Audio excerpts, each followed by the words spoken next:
નમસ્કાર દર્શક મિત્રો, વિડીયોમાં આપનું હાર્દિક સ્વાગત છે।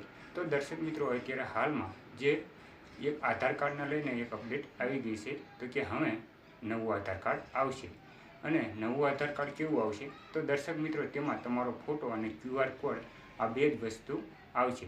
તો હવે નવું આધાર કાર્ડની અપડેટ ક્યારે આવશે અને જૂનું આધાર કાર્ડ ચાલશે કે નહીં, તો આના વિશેની સંપૂર્ણ માહિતી આપણે આ વિડીયોના માધ્યમથી આપીશું। તો વિડીયોને અંત સુધી જોતા રહેજો। તો દર્શક મિત્રો, નવું આધાર કાર્ડ જે 1 ડિસેમ્બર 2025ના દિવસથી લાગુ થવા જઈ રહ્યું છે, અને જો તમારું આધાર કાર્ડ અપડેટ થયા બાદ નવું આધાર કાર્ડ આવશે અને તેમાં QR કોડ અને ફોટો આ બે જોવા મળશે। જે અપડેટ થયા બાદ જે જૂનું આધાર કાર્ડ છે તેમાં નામ, જન્મ તારીખ અને 12 આંકડાનો QR કોડ હતો, તેનાથી સ્કેમ વધારે થતા હતા।